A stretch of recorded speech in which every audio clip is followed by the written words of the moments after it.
الحمد لله نحمده ونستعينه ونستغفره ونعوذ بالله من شرور انفسنا ومن سيئات اعمالنا من يهده الله فلا مضل له ومن يضلل واشهد ان لا اله الا الله وحده لا شريك له واشهد ان محمدا عبده ورسوله. கண்ணியத்திற்குரிய இல்லாமல்ல அல்லாஹ் ஜல்ல ஷானஹு தஆலாவின் நல்லடியார்களே, அல்லாஹுடைய பேரருளால் மாறும் உலகில் மாறாத இஸ்லாம் என்ற இந்த தொடரிலே இஸ்லாம் மார்க்கத்தை மாற்ற வேண்டும் என்று இஸ்லாத்தை விரும்பாத தீய சக்திகள் என்னென்ன வாதங்களை எல்லாம் எடுத்து வைக்கிறார்களோ அவை அனைத்துமே தவறாக இருக்கின்றன என்பதை பார்த்து வருகிறோம். அதில் இறுதியாக நம்ம நேற்று பார்த்தது, இஸ்லாம் தீவிரவாதத்தை தூண்டுகிறது, ஜிஹாதி என்ற பெயரிலே வன்முறையில் இறங்குவதற்கு இஸ்லாம் காரணமாக இருக்கிறது என்ற ஒரு குற்றச்சாட்டு எவ்வளவு தவறானது என்பதற்குரிய ஆதாரங்களை பார்த்தோம். அந்த தொடர்ச்சியில இந்த மாதிரி ஒரு விமர்சனம் வருவதற்கு என்ன காரணம் என்று கேட்டால், ஒவ்வொரு நாட்டிலையும் ஒரு காரணம் இருக்கிறது. நம்ம நாட்டை பொறுத்த வரைக்கும் காஷ்மீர்ல உள்ள மக்கள், சில போராளி குழுக்கள் இந்திய அரசாங்கத்துக்கு எதிரான சில காரியங்களில் ஈடுபடுகிறார்கள், தாக்குதல் நடத்துகிறார்கள், பலவிதமான போராட்டங்களில் ஈடுபட்டு அவங்க சில தீவிர செயல்களில் ஈடுபடுவதாக செய்திகள் அடிக்கடி வரும் பொழுது, போலீஸ் கொலை, ராணுவத்தினர் கொலை, அந்த கொலை இந்த கொலை என்று செய்திகள் வரும் பொழுது, அதில் ஈடுபடுறவங்க முஸ்லீம்களாக இருக்கிற காரணத்தினால முஸ்லீம் தீவிரவாதிங்கிற செய்தி இதனாலதான் பரவுது. இந்தியாவை பொறுத்த வரைக்கும் அதிகமாக இந்த முஸ்லீம் தீவிரவாதிங்கிற பெயர் எதுல வருது என்று கேட்டால் காஷ்மீரை வச்சுதான் வருகிறது. காஷ்மீர்ல முஸ்லீம்கள் அதிகமா இருக்கிறாங்க. அவங்களுக்கு இந்திய அரசாங்கத்துக்கும் ராணுவத்துக்கும் போலீஸுக்கும் அடிக்கடி மோதல்கள், சண்டையெல்லாம் நடக்கிறது. அதுல சில குழுக்கள் சில வன்முறைகள்ல இறங்கிடுறாங்க என்கிற மாதிரி செய்திகளை வைத்துக்கொண்டு இதான் அந்த வெறுப்பை விதைக்கிறதுக்கு இதை காரணமாக பயன்படுத்துகிறார்கள். இந்த காஷ்மீர் பிரச்சனையை பொறுத்த வரைக்கும் பல விஷயங்களை நம்ம அறிந்து வைத்திருக்க வேண்டும். காஷ்மீர் பிரச்சனை என்ன, அதுல நடக்கிறதுக்கும் இஸ்லாத்திற்கு எந்த அளவுக்கு சம்பந்தம் இருக்கிறது, இந்த விவரங்களை எல்லாம் முழுமையாக நம்ம அறிந்து வைத்திருந்தா தான் இந்த மாதிரி கேள்வி கேட்கிறவங்களுக்கு நம்ம பதில் சொல்ல முடியும். காஷ்மீர் வழங்குறதுக்கு முன்னாடி நம்ம இந்தியா, பாகிஸ்தான், காஷ்மீர் உள்ளிட்ட எல்லா நாடுகளுமே வெள்ளையர்களுக்கு அடிமைப்பட்டு நமக்கெல்லாம் தெரியும். வெள்ளைக்காரர்கள் இந்தியா, பாகிஸ்தான் உட்பட இந்த அகன்ற நிலப்பரப்பை தங்களுடைய ஆட்சியில் வைத்திருந்தார்கள். அதை எதிர்த்து பலவிதமான போராட்டங்கள் முஸ்லீம்கள் தனியா பண்ணினார்கள், மற்றவங்க பண்ணாங்க, சேர்ந்து பண்ணினாங்க, ஆயுதம் தாங்கியும் போராடினாங்க, அறவழியிலையும் போராடினாங்க. பலவிதமான 200 ஆண்டு போராட்டத்துக்கு பிறகு வெள்ளையர்கள் இங்க இருக்க முடியாது, இனிமே இந்த நாட்டை அங்கிருந்து கூட்டு ஆள முடியாது, மக்கள் ஏற்றுக்கொள்வது தயாரா இல்லைன்னு வழங்கி கொண்டு அவங்க வெளியேற முடிவுக்கு சுதந்திரம் கொடுக்கறாங்க. நீங்களே உங்க நாட்டை பாத்துக்கிறீங்க, நாங்க உங்க நாட்டை இனிமே அடிமைப்படுத்த விரும்பலன்னு சொல்லி அவங்க நாட்டை விட்டு வெளியேறாங்க. அந்த வெளியேறக்கூடிய நேரத்தில் இரு நாடுகளாக அந்த பிரிச்சு தான் கொடுத்துட்டு போறாங்க. ஏன்னு கேட்டா, அப்ப பாகிஸ்தானும் இந்தியாவில் சேர்ந்து இருந்துச்சுன்னு வைங்க, அப்ப நம்ம ஏறக்குறைய 1/3 நிகராக நம்ம இருப்போம். ரெண்டு சேர்ந்து இருந்தா அவ்வளவு பெரிய மக்களா இருக்கும் பொழுது எங்களுக்கு தனி நாடு வேண்டும் என்று ஜின்னாவும் கோரினாரு. RSS உடைய சங் பரிவாரத்தினுடைய முக்கியமான தலைவர்களும் அதைத்தான் விரும்பினாங்க, பிரிச்சு கொடுத்துடணும். ஏன்னா பாகிஸ்தான் இங்க சேர்ந்து இருந்துச்சுன்னு சொன்னா நம்ம ஒரு கணிசமான மெஜாரிட்டியா இருந்துருவோம். ஒரு காலத்துல முஸ்லீம் மெஜாரிட்டி நாடா இந்தியா மாறிவிடும். அதை குறைக்கிறதா இருந்தா இவங்களை கொஞ்சம் வெட்டி விட்டுறணும், அப்பதான் இந்தியா நம்ம கையில் இருக்கும் என்று இவங்களும் விரும்பினார்கள். அதே மாதிரி ஜின்னாவும் என்ன செஞ்சாரு, அந்த முஸ்லீம் லீக் தலைவராக இருந்த ஜின்னாவும் அதை ஒரு வலியுறுத்தினாரு. அப்படி பல போராட்டங்களுக்கு பிறகு இதை ஒரு தேசியமா விட்டுட்டு போகக்கூடாது என்று வெள்ளையர்கள் சுதந்திரம் கொடுக்கறாங்க. பாகிஸ்தானை தனிநாடுன்னு அறிவித்து விட்டு இந்தியாவை தனிநாடு என்று செய்யறாங்க, அறிவித்து விட்டு போறார்கள். இந்த இந்தியான்னு சொல்லி அவங்க கையில வச்சிருந்தாங்க, இந்தியா பாகிஸ்தான் என்று அவங்க கையில வச்சிருந்தாங்க இல்லையா, இதுல அடங்காம தனித்தனி சமஸ்தானங்கள் சொல்றாங்க இல்லையா, குட்டி குட்டி ராஜ்யங்கள், அது ரெண்டு நாட்டிலையும் நிறைய இருந்தது. இந்தியாவுக்குள்ளே நிறைய ஊர்கள்ல புதுக்கோட்டை மகாராஜா, அவர் புதுக்கோட்டை மட்டும் அவர் கையில வச்சிருப்பாரு. அதே மாதிரி ஹைதராபாத் நிஜாம், இப்படி ஒவ்வொரு மாநிலத்திலையும் ஒவ்வொரு ஏரியாவுக்கு ஒரு ராஜாக்கள் இருப்பாங்க. ஆற்காடு நவாபு, இப்படியான பகுதிகள் எல்லாம் என்ன செய்வாங்க, சில சின்ன சின்ன ஆட்கள் இருந்துகிட்டு இருப்பாங்க. இவங்களுக்கெல்லாம் வெள்ளையர்கள் தனியா அவங்கள ஆட்சி பண்ண உரிமை கொடுத்திருந்தாங்க. உங்களுக்கு தேவையான பாதுகாப்பை நாங்க தருவோம், எங்களுக்கு கப்பம் கட்டிருந்தேன். இந்த வீரபாண்டிய கப்பம்லாம் கப்பம் கட்ட மாட்டேன்னு கதை எழுதுறாங்க இல்லையா, அந்த மாதிரி உள்ளது. எங்களுக்கு தேவையான பணத்தை கட்டிட்டு நீங்கள் ஆட்சி பண்ணிக்கிறீங்க, வருஷத்துக்கு இவ்வளவு மாசத்துக்கு இவ்வளவு எங்களுக்கு பணம் தந்துடணும் என்று சில பேருக்கு இந்த குட்டி சமஸ்தானங்களுக்கு அவங்க அனுமதி கொடுத்திருந்தாங்க, மன்னர் அங்கீகரிச்சிருந்தாங்க. மீதி உள்ள பகுதி அவங்க கையில வச்சிருந்தாங்க. சுதந்திரம் கொடுக்கும் பொழுது அவங்க பகுதியில் இருந்ததான் சுதந்திரம் கொடுத்தாங்க.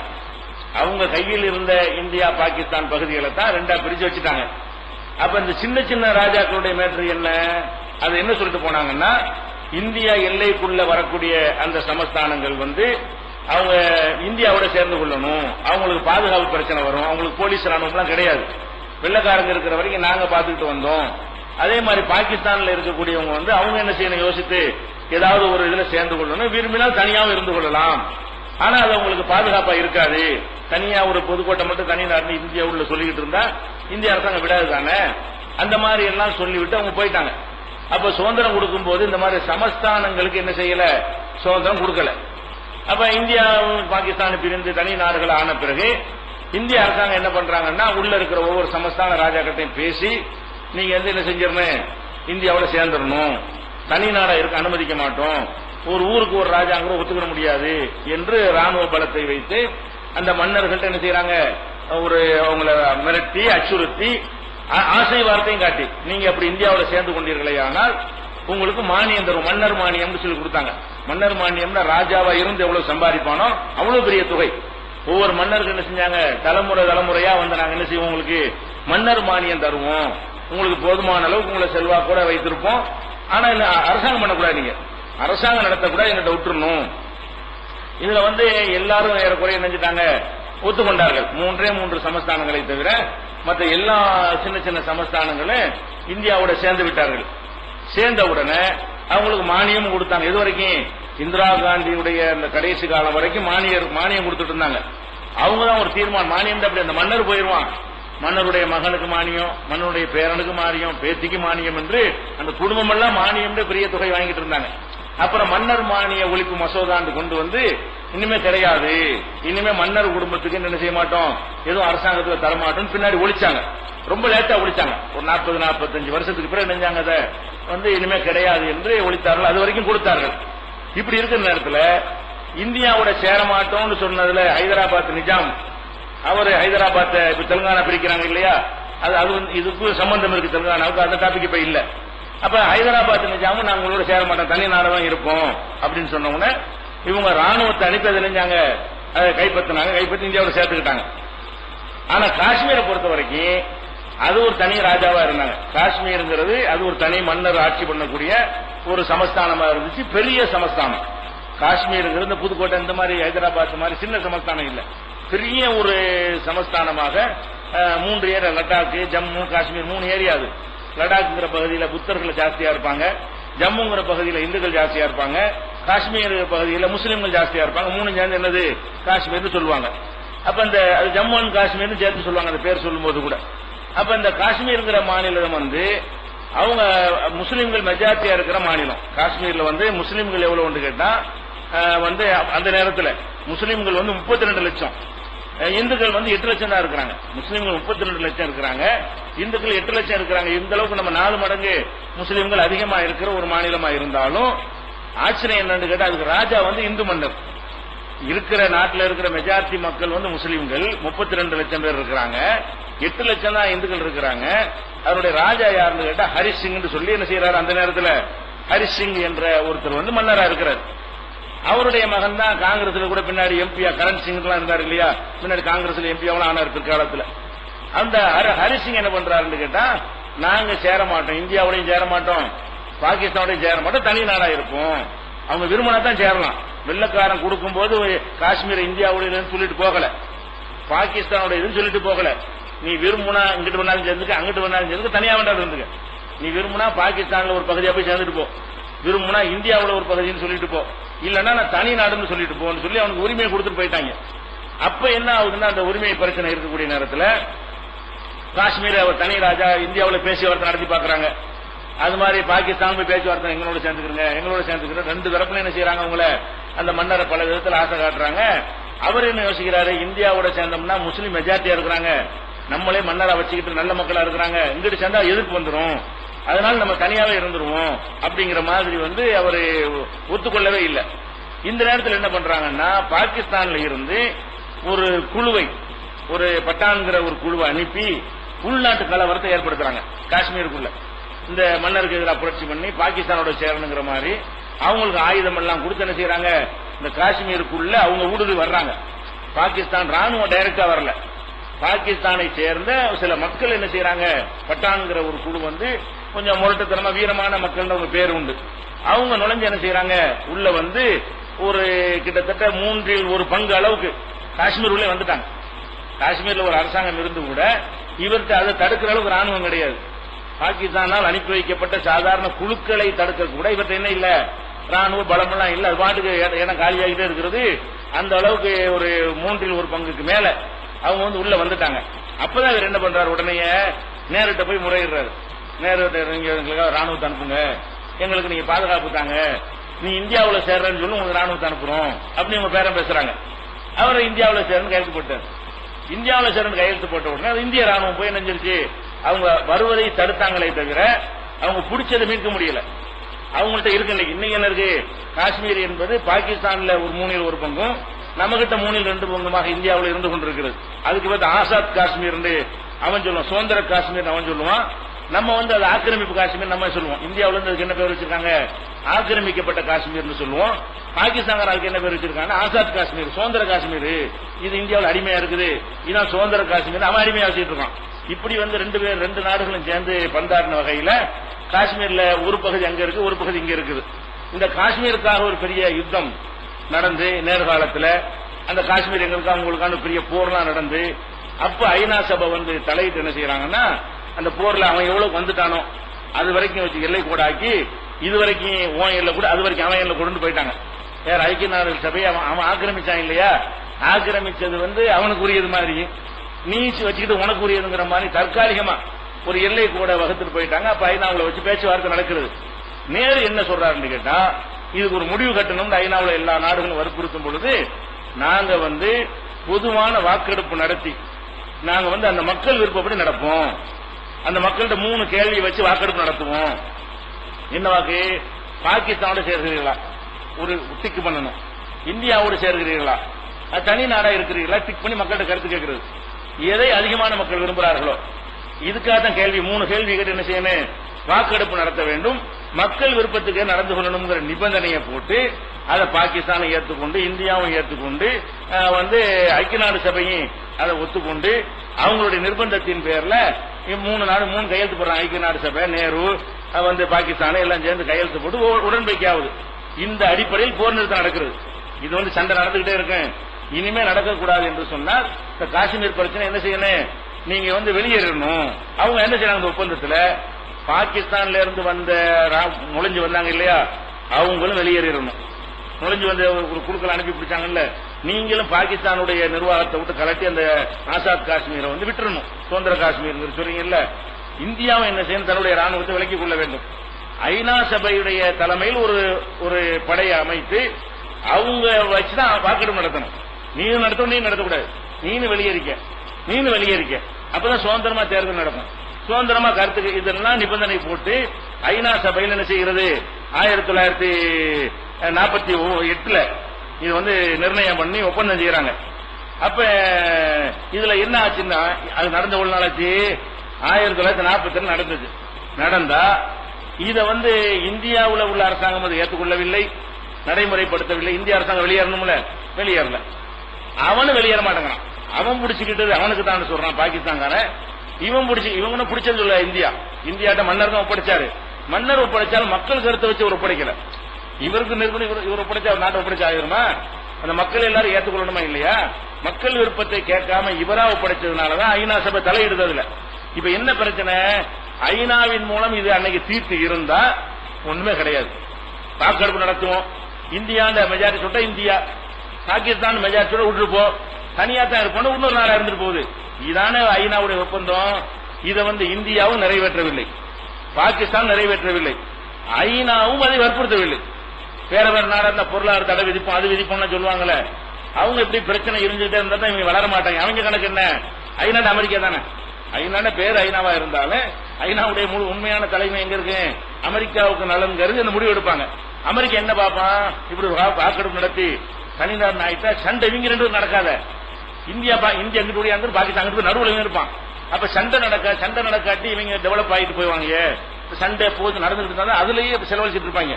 காசு பணம் பூரா அதுதான் போயிட்டு இருக்கு. இன்னைக்கு என்ன நடந்துட்டு இருக்கிறது, இந்தியாவுடைய பாகிஸ்தானுடைய பணம் பூராவுமே இந்த எல்லை பிரச்சனைக்கு தான் அதிகமா செலவாகி கொண்டிருக்கிறது. இது தீர்ந்தால் இந்தியா எங்கேயே போயிடும், சைனாவையெல்லாம் தாழ்ந்த வல்லரசு ஆயிரும். அதுக்காக வேண்டி என்ன செய்யணும், ஐநா சபை எங்க முன்னில ஒப்பந்தம் பண்ணது எங்கடான்னு கேட்க மாட்டேங்கிறோம். எல்லாத்தையும் இப்ப கேட்கக்கூடிய ஐநா சபை ஏன் முன்னிலை 2 பேர் வெளியேறு, நாங்க கையில் எடுத்துக்கிறோம். ஈராக்ல போய் செஞ்சு ஆப்கானிஸ்தான்ல செஞ்சியா இல்லையா, அந்த நேட்டோ கிட்ட எங்க வச்சுன்னு தெரியல. அவங்களும் அதை வற்புறுத்த மாட்டேங்கிறாங்க, இவங்களும் அதை முன்னெடுக்க மாட்டேங்கிறாங்க. இப்ப என்ன பேசுறாங்க, இதை யாரும் 3ஆம் நபர் தலையீடு தேவையில்லை அப்படின்னு இந்தியா சொல்லுது. 3ஆம் நபர் தலையீடு தேவையில்லை அர்த்தம் என்ன, அந்த ஒப்பந்தம் நடக்க மாட்டேன்னு அர்த்தம். நாங்களே பாத்துக்குருவோம், 3ஆவது எங்க 2 பேருக்கும் நாங்க பேசிட்டு இருக்கோம், அடிச்சிட்டு பாத்துக்குருவோம், 3ஆம் நபர் தலையிடக்கூடாது என்று சொல்லுகிறது. இந்த ஒரு நிலையில தான் இங்க உள்ளவங்க என்ன செய்யறாங்கன்னா, இந்த சொன்ன வாக்கு மீறுறாங்க. எங்க கருத்தை கேட்காம அந்த மன்னர் ஒப்படைச்சிருக்கிறாரு, எங்க கருத்தை கேட்கணும்னு உறுதிமொழி கொடுத்தீங்க 48ல கொடுக்குறீங்களா இல்லையான்னு சின்ன சின்ன ஆர்ப்பாட்டம் போராட்டம் நடந்துகிட்டே இருக்குது. இவங்க அடக்கிக்கிட்டே இருக்கிறாங்க. மேலும் கூடுது. இப்ப நடக்கிறது எதுக்குன்னு கேட்டா, இந்திய அரசாங்கம் மார்க்கத்துக்கு நடக்கிறனால விளங்கிக்கணும். மார்க்கத்துக்கு இஸ்லாத்துக்காக அந்த சண்டைகளோ ராணுவ மோதலோ இஸ்லாத்தை காப்பாற்ற செய்யறாங்க கிடையவே கிடையாது. எங்க நாட்டை நாங்க ஆளுவோம், இதான் மேட்ரு. எங்க மண்ணு தனி நாடா இருந்தது, நாடு சுதந்திரம் அடையும் போது அது இந்தியாவில் இல்லை, அது பாகிஸ்தான்லயும் இல்லை. எங்க நாடு அது, எங்க நாடா நீடிக்கணும் அவன் சொல்றான். அப்படி சொல்ற அடிப்படையில் அவன் செய்யறான்னு சொன்னா இது மதமா காரணம், எங்க மதத்தை நிலைநாட்டுறதுன்னு அவன் சொல்றான், இல்லவே இல்லை. அப்ப மதத்திற்காக இஸ்லாத்திற்காக அவன் செஞ்சாதான் இஸ்லாத்தோட சம்பந்தப்படுத்தணும். அவன் என்ன செய்யறான், ஒரு நியாயம், அவன் பக்கம் ஒரு நியாயம் இருக்கத்தான் செய்கிறது.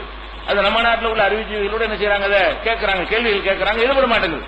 என்னங்க நியாயம் இல்லாம இருக்கு, ஏன் போட்டு அடிச்சுட்டே இருக்கிறீங்க, எங்க மக்களை போட்டு கொள்றீங்க, அவனை ஏதோ பண்றான், நீங்க ஏதோ பண்றீங்க, இது தேவையா? அப்ப இந்த காஷ்மீர்ல எதிர்ப்பு நாளுக்கு நாள் அதிகரிக்கிற காரணம் என்னன்னு கேட்டா, அடக்குறவங்கிற பேர்ல இவங்க போய் நுழைந்து கொண்டு செய்யற அட்டகாசம் அளவுக்கு மேல. ராணுவத்துக்கு தனி அதிகாரம் வழங்கி சட்டம், ராணுவம் யாரை சுட்டாலும் கேள்வி கேட்க இயலாது, அந்த மாநிலத்தை மட்டும். ராணுவம் கற்பழிச்சா கூட செய்ய முடியாது, யாருமே கேள்வி கேட்க இயலாது. அப்பாவையை சுட்டா கூட ராணுவத்துக்கு பொதுவா ராணுவத்தை விசாரிக்கலாம். இந்த காஷ்மீருக்குன்னு ஒரு தனி சிறப்பு சட்டத்தை போட்டு ராணுவத்துக்கு சிறப்பு அதிகாரத்தை கொடுத்து என்ன செய்யறாங்க, ஷேக் அப்துல்லா ஃபாரூக் அப்துல்லா கேட்கிறாரா இந்த சட்டத்தை வாபஸ் பெற சொல்லி. அது இல்ல, வேற எங்கெல்லாம் ராணுவம் ஏதாவது செஞ்சா மக்கள் கொந்தளிக்கலாம், கேட்கலாம். ராணுவ கோர்ட்ல கூட வழக்கு போட்டு அவங்க நடவடிக்கை எடுக்கலாம். இவங்க என்ன செஞ்சாலும் கேள்வி கேட்கக்கூடாதுங்கிற ஒரு பாதுகாப்பு இருக்கிறதுனால சின்னதா ஒரு ரோட்ல இறங்கி 10 பேர் மனசு விடுவாங்க. இதுக்கு ஏன்டா சுட்டின்னு கேட்க இயலாது. என்ன பேச்சுவார்த்தை நடத்தணும், போங்களா கலைஞ்சு போங்கன்னு சொல்லணும், தடியடி நடத்தணும், கண்ணீர் போக அப்படி செஞ்சு வரட்டணுமா இல்லையா? ஏதாவது ஒரு ஆர்ப்பாட்டம் ஆம்பளை வந்தாலும் சரி, பொம்பளை வந்தாலும், சின்ன பிள்ளை வந்தாலும் பட்டப்படமான சுட்டு தள்ளிடுவாங்க. அப்ப சொல்லிச்சுன்னா வெறி அதிகமாமா இல்லையா?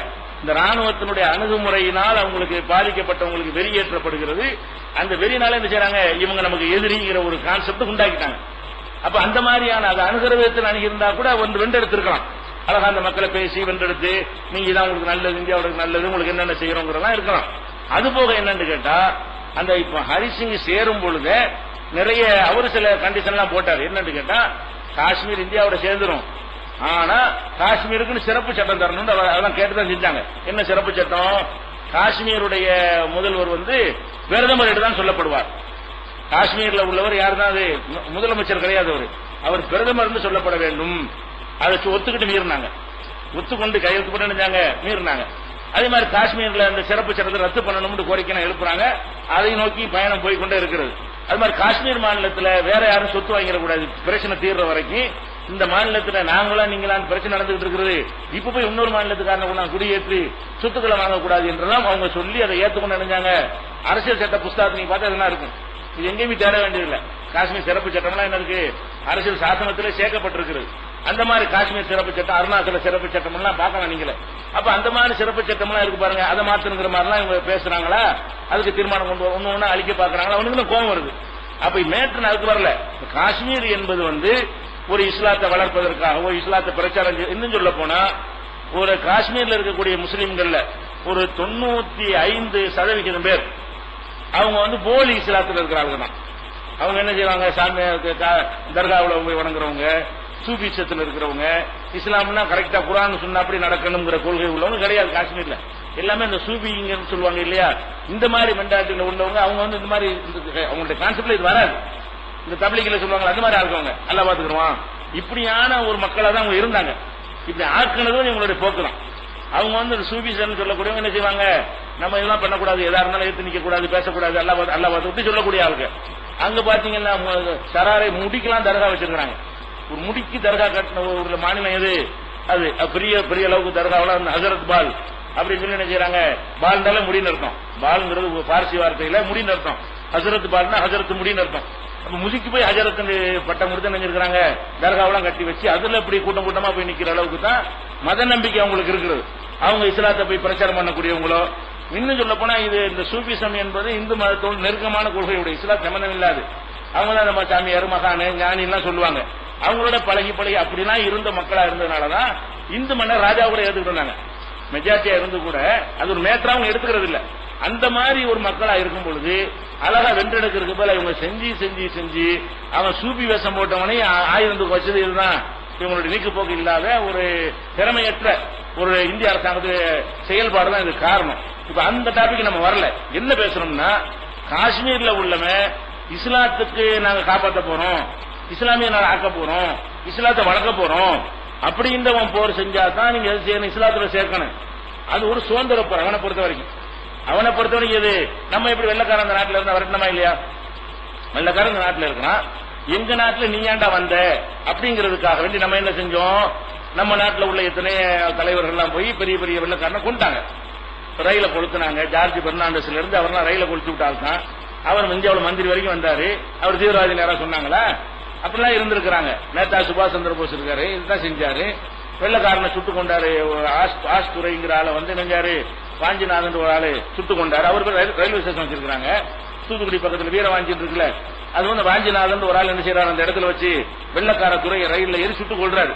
அவர் அந்த இடத்துல சுட்டு கொண்டதுனால அந்த இடத்துக்கு பேர் வாஞ்சிநாதன் பேசி பேர் வச்சு அந்த ஸ்டேஷன் அவர் பேர்ல ஸ்டேஷன் உண்டாக்கி இருக்காங்க. எதுக்கு? தீவிரவாதிக்கு. நீ தீவிரவாதி, அப்ப வெள்ளக்காரனும் ஒரு அவன் ஆட்சியில் இருக்கா, நீ ஆட்சியில இல்ல, நீ மக்களா இருக்கிற, நீ போய் மக்களா இருக்கிறோம் போயிட்டு சுட்டு கொண்டு அது பேர் தீவிரவாதி தானே சொல்றீங்க? அப்படி சொல்ல முடியாது. விடுதலைக்காக வேண்டிய அவன் மண்ண அடுத்தவன் ஆக்கிரமித்துக் கொண்டால் அதுக்காக வேண்டி அவன் போராடுறானே தவிர அதை வச்சு நம்ம என்ன செய்யக்கூடாது. இஸ்லாத்திற்காக செய்யறோம், முஸ்லீமா இருக்கிறான், மேட்டர் என்ன, சர்ச்சையெல்லாம் முஸ்லீமா இருக்கிறான். அவன் முஸ்லீமா இல்லாம இருந்தாலும் இப்படி நடந்திருந்தால் இது நடந்திருக்கும். அங்க உள்ள முஸ்லீமா இல்லாம இருந்தால் கூட நாங்க தனி நாடத்தான் இருப்போம் என்று அவனுக்கு கோரிக்கை வைத்திருந்தானே, ஆனால் இவங்க அடக்கினார்களே, ஆனால் எதிர்க்கத்தான் செய்வான். அப்ப இது வந்து ஒரு எல்லை பிரச்சனைக்கு நடக்கக்கூடிய ஒரு மேட்டரை தான் இஸ்லாமிய தீவிரவாதன்ற எவ்வளவு பெரிய சூழ்ச்சின்னு பாருங்க. என்ன நடப்பு அதை சொல்லிட்டு போ.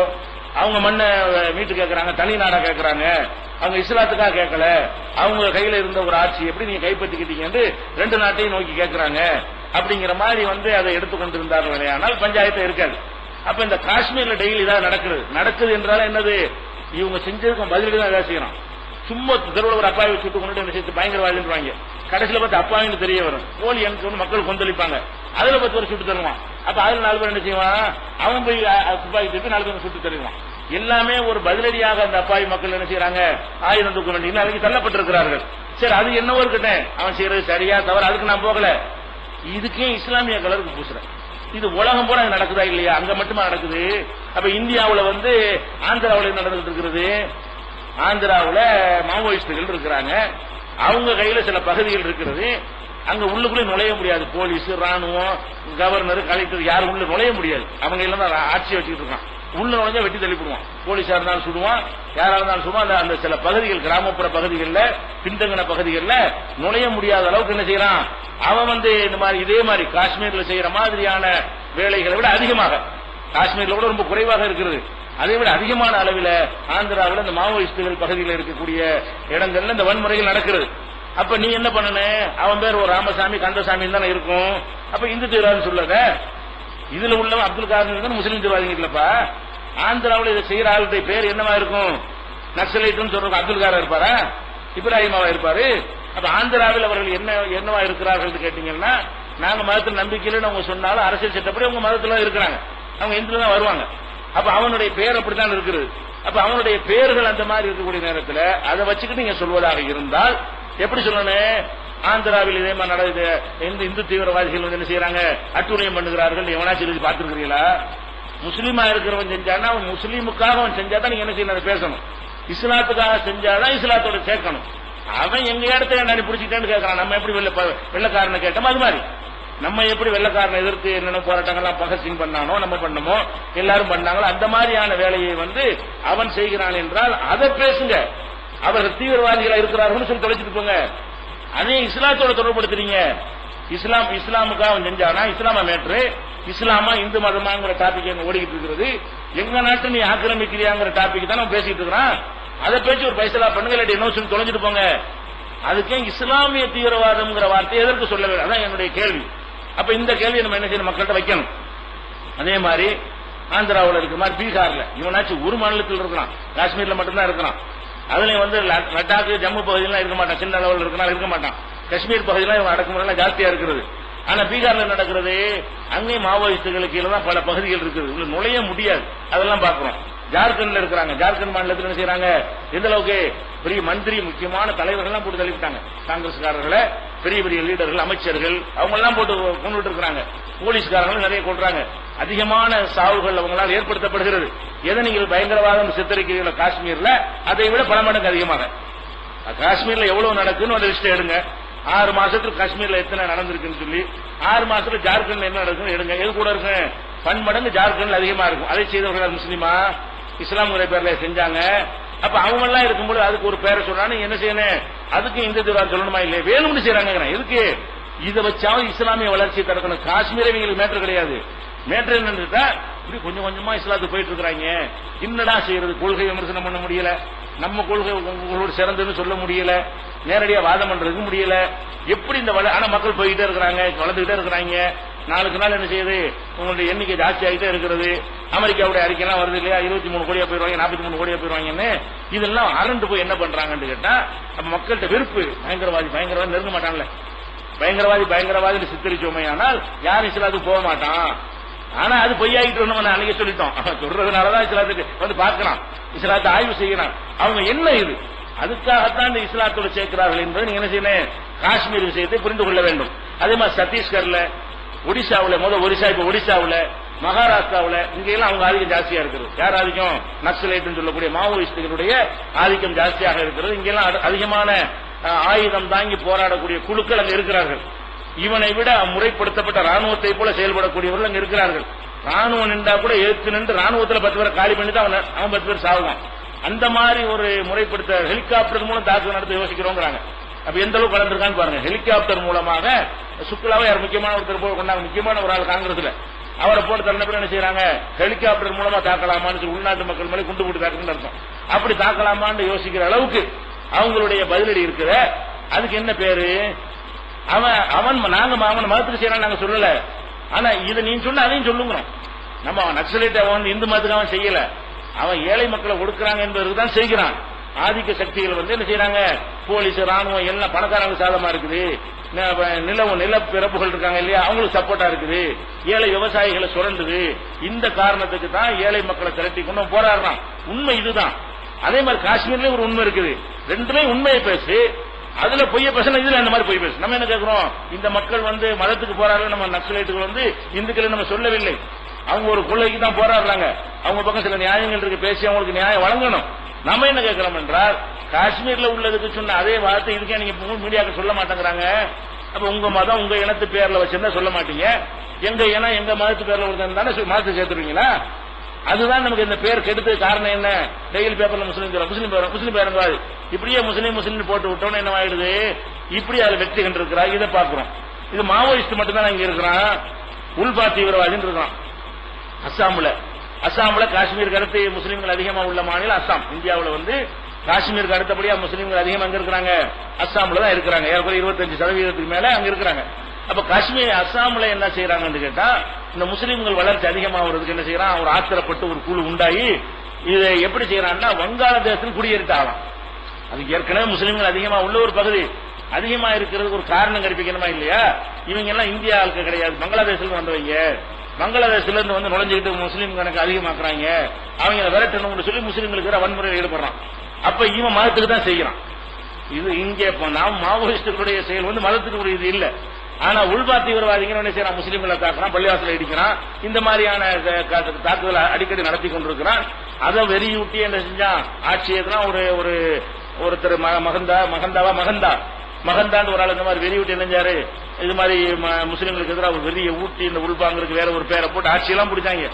ஆனா 6 மாதத்துல இங்க கேர்கிட்ட நாரி போய் ஊழல்ல உலகமாக ஊழல் பண்ணி எல்லாரும் காரித்து போற அளவுக்கு பெரிய ஊழல் செஞ்சு அவங்க தான் கடைசியில செல்வாக்கு இழந்து போயிட்டாங்கன்னு வைங்களேன். இப்படியான வேலைகளை செய்யறாங்களே. இப்ப நம்ம என்ன கேட்கிறோம்னு கேட்டா, அந்த உள்பாங்கிறவன் யாரு?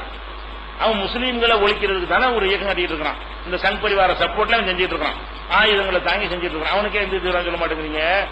அப்ப முஸ்லீம் செஞ்ச உடனே மதத்தை சேர்த்து சொல்றதுனாலதான் பொதுமக்கள் மத்தியில் என்ன வருது, முஸ்லீம்களே இப்படித்தான் எல்லாத்தையும் கரெக்டா நியூஸ் கொடுத்தீங்கன்னா அப்படி வராது. இவன் தான் ஜாஸ்தியா இருக்கிறான். முஸ்லீம்கள் செய்யற எண்ணிக்கையை விட இவர்கள் தான் அதிகமாக இருக்கிறார்கள். அப்ப இதுதான் இந்த தீவிரவாதிகள் வர்றதுக்குரிய காரணம். அதுபோக இன்னும் சில காரணம் என்ன, அங்கங்க குண்டு வைக்கிறது, இந்த மாதிரி சில செயல்கள் நடக்கிறது. சில காரியங்களை நம்ம முஸ்லீம்களை சேர்ந்தவனு செய்யறான், மறுக்க முடியாது. உள்ளதே பேசணும் எப்போதுமே. நம்மள உள்ள சில கிற்கனும் செய்கிறான். ஆனால் நாட்டில் நடந்த குண்டு வெடிப்புகளை எல்லாம் எடுத்துக்கிட்டீங்கன்னு சொன்னா மிக சில விஷயங்களை இவன் செய்திருக்கிறான். அதிகமான விஷயங்களை யார் செஞ்சிருக்கிறா, சங் பரிவாரம் செஞ்சிருக்கிறாங்க. அப்ப அவங்களே நீங்க இந்து தீவிரம் சொல்ல மாட்டேங்கிறீங்க. அசிமா நந்தாண்டு ஒருத்தர் கைது செய்யப்பட்டார், அவர் யாரு? பிரக்யா சிங் சாமியார் கைது செய்யப்பட்டாங்க, அவங்க யாரு? அப்ப மடங்கள்ல நுழைஞ்சு நிறைய ஆதாரங்கள்லாம் கைப்பற்றினாங்க, அவங்க எல்லாம் யாரு? அப்ப ஆதாரத்தோட மத்திய அரசாங்கம் வெளியிடுகிறது, இவங்க சங் பரிவாரத்தில் தொடர்புல உள்ளவங்க, முக்கிய பொறுப்புல உள்ளவங்க என்னென்னாரு என்றெல்லாம் ஆதாரத்தை காட்டுகிறது. எதுல? பல குண்டு வெடிப்புகள்ல. எந்த அளவுக்கு என்ன குண்டு வைத்து விட்டு அவன் பேரை முஸ்லீம் பேரை மாத்தி குண்டு வைக்கிறான். அப்ப முஸ்லீம் தான் வச்சான்னு சித்தரிக்கிற அளவுக்கு. இது சம்பந்தமா ஜூனியர் உடன்ல கூட அந்த பேட்டி நம்ம வெறும் ஆதாரத்தோட சொல்லி இருக்கிறோம், அதை நீங்க பார்த்திருப்பீர்கள். அப்ப இந்த மாதிரி செய்யும்போது என்ன பண்றான்னு கேட்டா, முஸ்லீம் இன்னொரு செய்வோம் பாருங்க, அது பூரா முஸ்லீம் தீவிரவாதின்றது உடனே நடந்து யாரு கண்டுபிடிக்க முடியாம இருக்கும்ல, அதை நம்ம இவங்க செய்யறதுதான். இவங்க செய்யற என்ன செய்ய, முஸ்லீம் தீவிரவாதி அவனை தேடுகிறார்கள், போலீஸ் இவனை தேடுகிறார்கள், இப்படின்னு போட்டு பரப்புற காரணத்தினாலதான் என்ன வருது, முஸ்லீம்ங்கிற ஒரு இது கருத்து வருதே தவிர குண்டு வெடிப்பு விஷயங்களை எடுத்துக்கொண்டாலும் அதிக அளவில் செய்தவர்கள் யாருன்னு கேட்டா இவனு செய்யறான். முஸ்லீம் செய்யணும், அதுக்கு இஸ்லாத்து சம்பந்தம் இல்லைன்னு சொல்லிவிட்டோம். அதே நேரத்தில் மற்ற சமுதாயத்தை சேர்ந்த தீவிரவாத வெறி கொண்டவர்கள் அதிக அளவில் செய்கிறார்கள். முஸ்லீம்களை ஒழிக்கணும் என்பதற்கும் செய்வார்கள். இப்படி செஞ்சா முஸ்லீம்களை பழி போடலாம், பழி போட்டு என்ன செய்யலாம், அவங்களை தனிமைப்படுத்திடலாம், அவங்களோட வளர்ச்சியை தடுக்கலாம் என்பதற்கும் செய்வார்கள். அவங்க ஆட்களை கொண்டு விட்டு என்ன செய்வாங்க, விநாயகர் செருப்பு மாலையை போட்டு முஸ்லீம் செஞ்சாங்க, கலவரம் உண்டாகும், அது அடைகிறது. அவங்க அலுவலகத்தை அவங்கள கொண்டு வச்சுக்கிறது. இப்படி எல்லாம் சம்பவங்கள் நிறைய RSS அலுவலகத்துக்கு தென்காசியில கொண்டு வச்சுட்டாங்க. முஸ்லீம்களை கைது செய்யணும் நோட்டீஸ் விட்டாங்க. அடுத்த நாள் பார்த்து அவன் வச்சான் கண்டுபிடிச்சு போலீஸ் என்ன செய்து அவனை அரெஸ்ட் பண்ணுது. இந்த மாதிரியான சம்பவங்கள்லாம் நிறைய, 1-2 இல்ல. இப்ப கூட சேலத்துல ஒரு சம்பவம், ஒரு கொலை நடந்தது, யாருகிட்ட போலீஸ் அறிவிக்கவே இல்லை. அவங்க அத்வானி வரும்பொழுது ஏதோ பைப்பொடி கொண்டு வச்சா 4 பேர் தலைமுறை இருக்காங்கல்ல, அவங்களதான் தேடி படம் போட்டாங்களே தவிர இந்த கொலையில் இவங்க சம்பந்தப்பட்டாங்கன்னு போலீஸ் சொல்லவே இல்லை. இவன் என்ன செய்யறான், பேப்பருக்காரன் அவ்வளவு பெரும் வேகமானதான் முடிவு எடுத்துக்கொண்டு இதுல சம்பந்தமுடைய முஸ்லீம் தீவிரவாதிகள் 4 பேரை தேடி இதுல சம்பந்தம் போலீஸ் சொல்லவே இல்லை. அவங்க தேர்றதான் வேற கேஸுக்கு தேடுறாங்க. எந்த கேஸுக்கு தேடுறாங்க, ஏற்கனவே தலைமறைவா இருக்கிற எல்லாத்தையும் பிடி அப்படிங்கிற ஒரு கான்செப்ட் தான். இந்த சம்பவம் நடந்தோன்னா எல்லாத்தையும் பிடிக்க சொன்ன வகையில தேடுறாங்களே தவிர இந்த 4 பேர் படத்தை போட்டாங்களே, அரசாங்க அறிக்கையில பாருங்க, அரசாங்க அறிக்கையில் என்ன இருக்காது, இந்த மாதிரி வாசனை இருக்கு. எந்த மாதிரி, இந்த சேலத்தில் நடந்த ரமேஷ் என்பவருடைய கொலையில் இந்த 4 பேரும் சம்பந்தப்பட்டு இருக்கிறார்கள் அப்படின்னு போலீஸ் சொன்னிச்சா, சொல்லவே இல்லை. அது யார் சொல்றா, ரெண்டையும் தனித்தனி சம்பவம் தேடும்போது அப்படி பேப்பர்காரன் என்ன பண்றான், முஸ்லீம்களோட சேர்த்து சம்பந்தப்பட்டு சொல்லக்கூடிய காட்சியை பாக்குறீங்க. இன்னைக்கு வரைக்கும் இந்த சேலத்தினுடைய படுகொலையை செய்தவர்கள் முஸ்லீம்கள் என்று ஒரு ஆளை பிடிக்கவும் இல்லை, போலீஸ் சொல்லவும் இல்லை. தலைமறைவா இருக்கிற யாரையாவது பிடிச்சா கூட வேற கேஸுக்கு பிடிக்கிறாங்க, இதுக்கு இல்ல. ஆனால் இதனோட சம்பந்தப்படுத்துற காட்சியெல்லாம் உண்மையை மறைத்து பாதி உண்மையோட பாதியை பொய்ய கலந்தெல்லாம் சொல்லி அந்த விஷயங்கள் என்ன செய்யறாங்க, செய்து கொண்டிருக்கிறார்கள். இதுதான் காரணம். அப்ப இது முஸ்லீம் தீவிரவாதிகள் வருவதற்கு, இந்தியாவில் வருவதற்கு காரணம் விளையும் கிட்டீங்க. ஒண்ணு, அவன் வேற ஒரு காரணத்துக்காக போராடுவான், பாதிக்கப்பட்டதுக்காக போராடுவான், தற்செயலா முஸ்லீமா இருக்கிறான், அதனால இஸ்லாத்தில் சம்பந்தப்படுத்துறாங்க. ஒண்ணு. இரண்டாவது, ஒரு சில காரியங்களை முஸ்லீம்கள் செய்யும் பொழுது அதை ஒட்டுமொத்த மக்கள் செய்வதை போல சித்தரிக்கிறது இரண்டாவது விஷயம். மூணாவது, முஸ்லீம்கள் இந்த வன்முறை, வெடிகுண்டு, வெட்டி, கொலை இதுகளெல்லாம் முஸ்லீம்கள் சில பேர் செய்யறதை விட மற்றவங்க அதிகமா செய்கிறார்கள். முஸ்லீம்கள் பழி போடுவதற்காக அது மறைக்கிறார்கள். அப்படி மாட்டினா கூட என்ன செய்யறது இல்ல, சொல்றது இல்ல. இப்ப பள்ளிவாசல் இருக்கிறக்கா படகு கட்டி போனாங்க. 1992 நினைஞ்சாங்க, பாபர் மசூதி இடிப்பதற்காக படகு கட்டிட்டு போனாங்க. ஒரு பள்ளிவாசலை இடிக்கிறதுக்கு படகு கட்டி போனா அதுக்கு என்ன பேரு, நாட்டில் கூட்டமா ஆயுதம் போய் இடிக்கத்தான் போறோம்னு போனா அது பயங்கரவாதிகள் என்று சொல்வதா, குண்டர்கள் என்று சொல்வதா, ரவுடிகள் ஏதாவது சொன்னமா இல்லையா? அதுக்கு எல்லா மீடியாவும் என்ன சொன்னா, தொண்டர்கள் சொன்னான். அவங்களுக்கு கர சேவகர்கள் சேவை செய்ய போனாங்க. எப்படி அவங்களுக்கு வச்ச பேர் என்ன? முஸ்லீம் போனா ரவுடிங்கிறான், பயங்கரவாதிகள் போனாங்கிறான், சொல்லி புட்டு இடிக்க போறேங்கிறான். அந்த நேரத்தில் டிவி நியூஸ் எல்லாம் எடுத்து பாருங்க, அந்த நேரத்தில் எல்லா பத்திரிகையும் எடுத்து பாருங்க. எவனாச்சு ரவுடிகள் போனார்கள் சொன்னானா? இது ரவுடித்தனமா இல்லையா? சட்டம் ஒண்ணு இருக்கு, அரசாங்கம் ஒண்ணு இருக்கு, நீதிமன்றம் ஒண்ணு இருக்குது. நீதிமன்றம் தலையிடக்கூடாதுன்னு சொல்லி உத்தரவு வேற போட்டிருக்குது. உள்ள நுழையக்கூடாது, அது அதே நிலையில் காப்பாற்றப்படணும் ராணுவத்தை கட்டளை எடுக்கிறது. இவ்வளவையும் மீறி என்ன செய்யறான்? நான் போய் இடிக்கத்தான் செய்வேன் சொல்லிவிட்டு தேதி குறித்து விட்டு 6ஆம் தேதி இடிப்போம் அப்படின்னு சொல்லிட்டு போறான். இடிக்கவும் செஞ்சான். இந்த செயலை செஞ்சவனுக்கு மீடியாக்கள் என்ன பேர் வச்சாங்க? அந்த நேரத்தில் இந்து தீவிரவாதி என்று சொல்லி இருந்தார்களே, ஆனால் அப்ப இந்த இது மறைஞ்சிருக்கும். சொல்ல வேண்டிய நேரத்திலும் சொல்லவில்லை. ரவுடிகள் என்று பயங்கரவாதி என்று சொல்லணுமா இல்லையா? அது சொல்லிட்டே போனார்கள். வெளிப்படையாக யுத்தம் செஞ்சார், அரசாங்கத்துக்கு எதிராக யுத்தம் செஞ்சார்கள், நீதிமன்றத்துக்கு எதிராக யுத்தம் செய்தார்கள். இவ்வளவு பெரிய வேலையை சொல்லிட்டு செஞ்சவர்களுக்கு உருவி மீடியாவிலேயாவது அவர்களை குண்டர்கள் வார்த்தை யூஸ் பண்ணாங்களா? ரவுடின்னு யூஸ் பண்ணாங்களா? பயங்கரவாதி யூஸ் பண்ணாங்களா? சேவகர்களாம் தொண்டர்களாம். இது சேவையா? ஒண்ணு போய் இடிக்கிறது கர சேவைன்னா என்னது? கரம்னா வேலை, கார்னு சொல்லுவாங்கல்ல, இந்த கரம்னா கையின் அர்த்தம் இல்ல. கர சேவைன்னா அந்த அதாவது வேலையை சேவையா செய்யறது, காசு இல்லாம கூலி வாங்காம இந்த சேவை செய்ய போறாங்கன்னு அர்த்தம். கர சேவைக்கு அர்த்தம். அப்ப இந்த கார் சேவக்குன்னு சொல்லக்கூடிய இந்த கர சேவகர்களை என்ன செய்யறாங்க? இவங்க சேவை செய்ய போனாங்க. இடிக்கிற சேவையா? பல பேர் கொள்றது சேவையா? வன்முறை உண்டாக்குற சேவையா? போற வழியெல்லாம் கலவரத்தை உண்டாக்கிட்டு போறாங்களே, அதுக்கு பேர் சேவையா? எத்தனை பேர் அந்த ஊர்வலம் போற ரத ஊர்வலம் நடக்கிற ஊர்களை எல்லாம் கலவரத்தில் செத்தாங்க, அதெல்லாம் சேவையா? அந்த செயலுக்குரிய வார்த்தைகளை மீடியா சொன்னாங்களா? அப்ப யாரு தீவிரவாதி? எவ்வளவு அமைதியா நம்ம தீவிரவாதத்தில் எவ்வளவு தள்ளி நிற்கிறோம் என்று கேட்டால், சட்டத்தில் உள்ள பல உரிமைகள் நமக்கு மறுக்கப்படுகிறது. அப்போ நம்ம அமைதியா தான் இருக்கணும். எதுக்கு? இது இந்து முஸ்லீம் மேட்டர் ஆயிடக்கூடாது.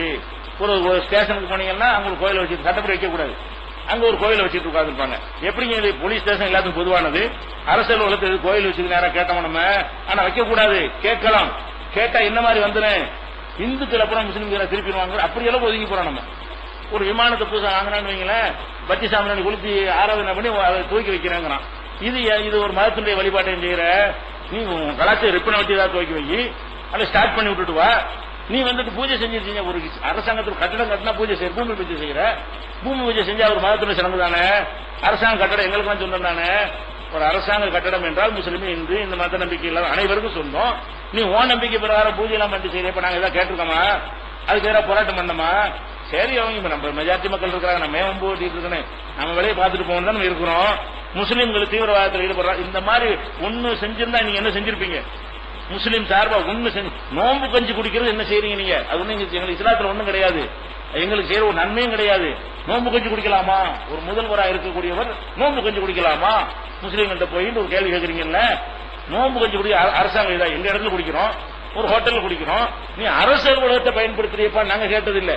நீ எந்த இடத்துல கஞ்சி குடிக்கிறது என்ன செய்யற கேள்வி கேட்க. அது வேணாம் நாங்க சொல்றோம். நோம்பு கஞ்சிக்கு வர சொல்லல. ஆனா நோம்பு கஞ்சி குடிக்க வர கருணாநிதி குடிக்க வந்தாலும் ஜெயலலிதா குடிக்க வந்தாலும் இவர்கள் கேட்டார்களா இல்லையா? முதல்வருக்கு என்ன வேலை? நோம்பு கஞ்சில என்ன வேலை? ஒரு மத முஸ்லீம்களுடைய மத இதுகளுக்கு தலையிடணும்னு கேட்கறீங்களே. அவங்க அரசியல் வளங்களை அப்படி பயன்படுத்துறாங்களே. எதை செஞ்சாலும் பூஜை, எதை செஞ்சாலும் வழிபாடு, எதை செஞ்சாலும் மெழுகுவத்தி ஏற்றுறது, குத்து விளக்கு ஏற்றுறது, அதெல்லாம் உங்க மத நம்பிக்கையோட செஞ்சிட்டு இருக்கிறீங்க. அதெல்லாம் செய்யக்கூடாது தானே சட்டப்படி. இந்தியாவுடைய அரசியல் சாசனப்படி செய்யக்கூடாது, குற்றம். அது சொல்ல போனால் ஒரு அதிகாரிகிட்ட போனா அவர் வழங்கக்கூடிய சாமி படத்தை பின்னாடி போட்டு வச்சிருக்கிறாரு. அது அரசாங்கத்துக்கு சொந்தமான அலுவலகம், அந்த செவர் அரசாங்கத்துக்கு சொந்தமானது, அந்த கட்டட அரசாங்கம் சொந்தமானது, அவர் உட்கார்ந்து சீட்டு அரசாங்கம் சொந்தமானது. அதுல இது இருக்கலாமா சட்டப்படி? வர்றவனுக்கு என்ன வரும்? டேய் நான் இப்படித்தான் இருப்பேன், உனக்கு நீதி வழங்க மாட்டேன்னு அதுல மெசேஜ் இல்லையா? அதை நான் கேட்டிருக்கிறோமா? நம்ம சைப்பு தனிமணி தீவிரவாதிங்கிற எங்க தீவிரவாதிங்கிற ஒவ்வொரு அடக்கும் போது நாலு கிறுக்க செஞ்சிருப்பான். அது ஒரு விஷயம். அப்ப நாங்க இவ்வளவு விஷயங்கள் எங்களுக்கு பாரபட்சம், இட ஒதுக்கீடு கிடையாது, கல்வி கிடையாது, வேலை வாய்ப்பு கிடையாது, இலவசமா வீடு கொடுக்குறீங்க. முஸ்லீம் கொடுக்குறீங்களா? பசுமை வீடு திட்டம் கொடுக்குறீங்க. எத்தனை முஸ்லீம் கொடுத்துருக்கீங்க? சமத்துவ வீடு முஸ்லீம் கொடுக்குறீங்களா? இலவச வேட்டி செல்லு பொங்கலுக்கு தீபாவளி கொடுக்குறீங்க. அப்ப எங்க முஸ்லீம் பண்டிகை என்னைக்கா கொடுத்துருக்கீங்களா? அப்ப அவங்களுடைய பண்டிகை தான் உங்களுக்கு ஆபத்துக்கு வருது. அரசாங்கத்திலிருந்து இலவச வேட்டி கொடுத்தா முஸ்லீம்கள் பெருநாளைக்கு உண்டான இலவச வேட்டி தருவோம், இந்துக்கள் தீபாவளிக்கு இலவச தருவோம், கிறிஸ்துவர்கள் கிறிஸ்துமஸுக்கு தருவோம்னு சொல்லாம நாங்க தீபாவளி தருவோம், நீ அன்னைக்கு நீ வாங்கி வச்சுக்க, உனக்கு தரமாட்டேன்னு அர்த்தம் இருக்கு. அப்ப எல்லா பண்டிகையும் நீ சமமா பாத்துருக்கீங்க. இது வரைக்கும் பண்டிகைக்கு லீவ் விடுறதுல கூட எவ்வளவு பாரபட்சம் பாக்குறீங்க. அது மாதிரி அவங்களுக்கு 4 நாள் தொடர்ச்சியா லீவ் விடுவீங்க. முஸ்லீமுக்கு ஒரு நாள் விடுவதற்கு கொஞ்சம் முன்ன பிற வருமா? அதுக்கு போட்டு தண்டை பிச்சு ஆச்சுக்கிட்டு ராத்திரில கிராமத்தில் 1:30 மணிக்கு என்ன லீவ் அறிவிப்பீங்க. அப்ப என்ன நடந்து கொண்டிருக்க நாட்டில் ரொம்ப அநியாயம் பண்ணுகிறீங்க. நாங்க அவ்வளவு சகிச்சுட்டு போறோம். இந்திய மக்களை பொறுத்த வரைக்கும் இவங்க நினைக்கிற அளவுக்கு நம்ம அப்படி இல்லை, ரொம்ப சகிப்பா இருக்கணும். ரொம்ப நமக்கு எது வம்பு, நம்ம வாட்டு வேலையை பார்த்துட்டு போவோம்னு இருக்கிறோம். 50 வருஷம் 60 வருஷம் ஒடுக்கப்பட்டு கூட இருக்கிறோம். ஒன்னு ரெண்டு எப்ப வருது, ஓவர அடக்குமுறைக்கு ஆகி ஒரு மீது விதிக்கும் போது அவனுக்கு கோவம் வந்து நம்ம எந்த பண்ணுவோம்னா 4 பேர் செய்யறோம். அதை கூட வேணா நாங்க சொல்லிட்டு இருக்கிறோம். அது தப்பு, நம்ம போராடிட்டே இருப்போம், அதிகமா லாஸ் ஆகும், நம்மள கூட தீவிரவாதம் காட்டி விடுவாங்க, இஸ்லாத்தை மக்களுக்கு சொல்ல முடியாது என்ற அளவுக்கு நம்ம வந்து பிரச்சாரம் பண்ற அது ஒரு விஷயம். இப்படி ஒன்னு ரெண்டு அங்க நடக்குதே தவிர அதிகமான விஷயங்கள் வந்து அரசியல் சட்டத்துக்கு எதிராக நடந்தும் நாங்க சைட்டு போறோமா இல்ல ஏத்து போறோமா, வன்முறையில் ஈடுபடுறோமா, பயங்கரவாதத்துக்கு போறோமா, நீதிமன்றத்தில் கேஸ் போட்டுருக்கிறோமா, வர்ற பாதையெல்லாம் நடப்பாத கோயில் வச்சுக்கிறீங்க, சட்டப்படி கூடாது, கோர்ட் அகற்ற சொல்லி உத்தரவு போட்டிருக்கிறது. அது நாங்க போய் ஏதாவது போலீஸ்ல கம்ப்ளைண்ட் கொடுத்து நாங்க அகற்றணும்னு சொன்னா அகற்றி ஆகணும். நம்ம ஏன் வம்போல இவங்க சரி வராங்க, அரசாங்கம் பார்த்துட்டு அவங்க வேலை நம்ம ஏன் போகணும் இருக்கிறோமா இல்லையா? அப்படி நம்ம ஏதாவது செஞ்சோமா யாராச்சும்? இது யாரும் பாடம் நடத்தாமலே இயற்கையாக மட்டும் வந்திருக்கு பாருங்க. இப்படி யாரும் உங்களுக்கு பயன் பண்ணாங்க, கிளாஸ் நடத்தாங்க ஒண்ணு. நம்மளால இயல்பாவே நம்ம என்ன செய்யறோம், எதுக்கு வேணும் உழைச்சிட்டு போறாங்க, ஆட்சியார் மெஜாரிட்டியா இருக்கிறாங்க, இதை போய் மோதிக்கிட்டு இந்து மக்களுடைய பிரச்சனை ஆக்கி விட்டுருவாங்க, நம்ம அதிகாரிகள் மோதனம்னா இந்துக்களுக்கு எதிராக முஸ்லிம்கள் போர்க்கொடின்னு அவன் அசம்பிள் ஆக்கிடுவான் அப்படின்னு சுய பாதுகாப்பு அறிவோட ஒவ்வொருவனும் சிந்திக்கணும். யாரும் பயான் பண்ணாம ஒருங்கிணைக்காம திட்டம் போடாம இயக்கம் கட்டாம அனைவரும் ஒரே மாதிரி சிந்திக்கணும். யாருமே இதை பத்தி பேசுறது இல்லை, எழுதுவோம் இந்த மாதிரி மேடையில பேசுவோமே தவிர அதுக்கு எதிராக போராட்டங்களோ வேற விதமான ஒன்றுமே செய்வது கிடையாது. அப்ப இதுதான் விஷயம். அதனால தீவிரவாதத்தில் வந்து முஸ்லீம்கள் ஈடுபடுறார்கள் என்பது அப்பட்டமான பொய். அப்படி ஒன்னு ரெண்டு ஈடுபட்டால் ரொம்ப கம்மி, மற்றவரோடு ஒப்பிட்டு பார்த்தீர்களே ஆனால் ரொம்ப குறைவு என்பதை நீங்கள் புரிந்து கொள்ள வேண்டும். ஒண்ணு. அடுத்து என்னன்னு கேட்டா, இப்ப ஆப்கான்ல என்ன நடக்குது, ஆப்கான்ல என்ன நடக்குது, ஆப்கான்ல முஸ்லீம் தான் தாக்கணும், கண்டிப்பா தாக்கணும், குண்டு வைக்கிறான், எல்லாமே செய்யறான். அதுல வந்து அவன் இஸ்லாத்துக்காக செய்யறான் கிடையாது. அவன் இஸ்லாத்திற்காக செய்யறதா இருந்தா முஸ்லீமை போய் கொள்வானா? அவனால் கொல்லப்படுறவங்க அமெரிக்காக்காரன் இருக்கிறான், முஸ்லீம் இருக்கிறான். அப்ப முஸ்லீம் போய் முஸ்லீம் போய் கொள்வான், நீங்க சொல்ற கருத்துப்படி பார்த்தா கண்டிப்பா கொள்ள மாட்டான். அவன் எது கொள்றான்னு கேட்டா, இது எங்க நாடு, இதுல அமெரிக்காக்காரன் என்ன செய்யறான், ஒரு உள்ள நுழைஞ்சு ஆக்கிரமிச்சு எங்க நாட்டை பிடிக்கிறான். இன்னொரு நாட்டில் வந்து அவன் ஒரு பொம்மை அரசாங்கத்தை வச்சுக்கிட்டு அவன் இஷ்டப்படி என்ன செய்யறான், நிர்வாகத்தை நடத்துக்கிறான். நாங்கள் கட்டி காத்து வந்து எங்களுடைய பண்பாடு கலாச்சாரத்தை கெடுக்கக்கூடிய வகையில குட்டப்பாவாடை இந்த மாதிரியான அசிங்கத்தை எல்லாம் எங்க நாட்டுக்குள்ள என்ன செய்யறான், திணிக்கிறான். சுதந்திரம்ங்கிற பேர்ல வந்து நாகரிகங்கிற பேர்ல வந்து கேடுகட்ட கலாச்சாரத்தை எங்க நாட்டில் திணிக்கிறான்னு சொல்லி அந்த மக்களுக்கு வரக்கூடிய வெறுப்பு, அந்த வெறுப்பின் காரணமா என்ன செய்யறாங்கன்னா, நீ வெளிநாட்டுக்காரன் எங்க நாட்டு ஆளாதுன்னு எதிர்த்து நிக்கிறாங்க. அப்ப ராணுவம் வந்து அவனுக்கு சப்போர்ட்டா இருக்கணும், ராணுவத்தை அடிக்கிறாங்க. எதுக்கு அடிக்கிறாங்க, நம்ம போக்கி வந்த ஆப்கானிஸ்தான்ல உருவாக்கப்பட்ட ராணுவம் வந்து பொம்மை ராணுவமா இருக்கிறதுனால, அமெரிக்காவுக்கு எடுபடி வேலை செய்யற ராணுவமா இருக்கிறதுனால இவங்களை அடிச்சோம்னா அவனே வந்து நிற்பான் களத்துல. இவன் என்ன செய்யறான், இவன் அவங்களை விட்டுட்டு மோடி போய் தூரத்தில் எடுக்கிறான் அமெரிக்காக்காரன். இந்த ராணுவத்தை அடிச்சு விரட்டினா அமெரிக்காக்காரன் பாதுகாப்பு நிற்பான். அப்ப அவனை நல்லா கொள்ளலாம் என்பதற்காக அவன் என்ன செய்யறான், இந்த ராணுவத்துக்கு பயம் காட்டுற மாதிரி சில வேலைகளை என்ன செய்யறான், அரசாங்கத்துக்கு செஞ்சுட்டு இருக்கான். இவன் மதத்துக்காக செய்யறான், அமெரிக்காவுக்காக செய்யறான். அமெரிக்கா வந்து எங்க நாட்டிலேயும் வருது. இன்னும் சொல்ல போனா இந்த அமெரிக்கா தான் அந்த உண்டாக்குனது. அவங்கள இந்த ஆயுதம் கொடுத்தது யாரு, இந்த ஆப்கான்ல போராடுறாங்க இல்லையா, அந்த போராடுற மக்களுக்கு ஆயுதம் கொடுத்தது யாரு, இஸ்லாத்துல இல்லாத ஜிஹாத சொல்லி மூல செலவு செஞ்சது யாருன்னு கேட்டு அமெரிக்காக்காரன் செஞ்சான். எதுக்காக செஞ்சான், அந்த ஆப்கானிஸ்தான ரஷ்யா தான் ஆக்கிரமிச்சு வச்சிருந்தான். முதல்ல ஆப்கானிஸ்தான ரஷ்யாக்காரன் கைப்பற்றிக்கிட்டு அவனுடைய பொம்மை அரசாங்கத்தை ஆப்கான்ல நிறுவி ஆட்சி பண்ணிட்டு இருந்தான். அப்பதான் என்ன பண்றான், அமெரிக்காக்காரன் ஒசாமா பின் லாடனை கூட்டிட்டு போய் ட்ரைனிங் கொடுத்து, நீ வந்து இல்ல வெப்பன்ஸ் உனக்கு தர்றோம், ரஷ்யா எப்படியா கரெக்ட். ஏன்னா ரஷ்யா ஈக்குவலான பலமா இருந்துச்சு அன்றைய காலத்தில். அமெரிக்காவுக்கு ஈக்குவல் எது, ரஷ்யா இன்னைக்கு கொஞ்சம் டவுனா இருக்கிறாங்க. அன்னைக்கு சரிசமமா ரெண்டு வல்லரசு இருந்தது. அமெரிக்காவை ரஷ்யாவான்னு தான் பேசுவாங்க, இன்னைக்கு அமெரிக்கா மட்டும் பேசுறோம்ல. அப்படி இல்லாம அன்றைக்கு பேசுறாங்க அமெரிக்கா ரஷ்யா ரெண்டுக்குமே சூப்பர், ரெண்டு பேரும் ஒருத்தர் பயப்படுவான். சமமான அணு ஆயுதம், சமமான பலம், சமமான விண்வெளி ஆய்வு, எல்லா துறையிலும் என்ன செஞ்சா சமமா இருந்து கொண்டுதான்.